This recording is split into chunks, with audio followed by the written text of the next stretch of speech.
The debate to defund Pride is done. Council voted late today on whether or not to stop city money for the event. CTV's Natalie Johnson is live inside Council chambers. Natalie.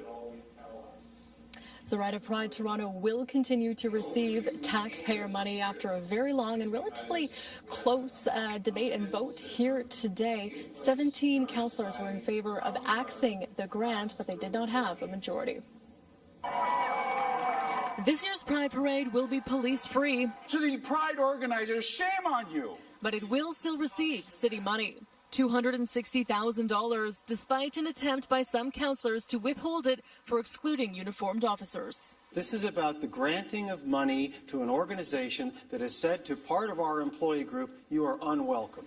Councillor John Campbell led the charge, arguing that Pride shouldn't get taxpayer money unless it promised to be inclusive. We think that we are doing the most inclusive thing. The police and Pride Toronto are working together closely. If you want to support inclusion, that's what you're supporting when you support Pride funding. The mayor had argued that pulling funding would only interfere with discussions about the future of police participation. It's the Toronto way that you solve things. You're on a journey to a better place, and when you have issues, you sit down and you see them through. But other mayoral allies backed the call to yank the funding. I don't support Black Lives Matter. I think it's horrible that the police are not welcomed by Pride. Some right-wing city councillors have always tried to find some excuse for going after the funding of Pride Toronto. But even the LGBTQ community is divided over Pride's decision to agree to the demand from Black Lives Matter to ban uniformed officers. It's certainly not a pleasant situation to be defunding Pride, to be removing that funding, but I think it's necessary. I think we had an idea that we would get pushback. But we went with our intentions anyway because we believe that what we were doing is right. Ultimately, the majority of councillors supported the funding.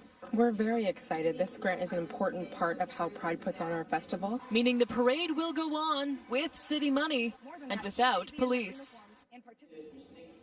Meanwhile, a group of LGBTQ activists who are upset with Pride's decision to exclude uniformed officers say they are trying to coordinate a parallel march, or at least a gathering of police officers and other emergency responders to happen the day of the parade. Reporting live in the council chamber, I'm Natalie Johnson. Zoraida, over to you. Thank you, Natalie. Meanwhile, Metrolink says its transit officers will march in the parade out of uniform. In a statement today, Metrolink said it didn't want the uniform to cause any confusion and detract from a very positive community event and would revisit the decision next year.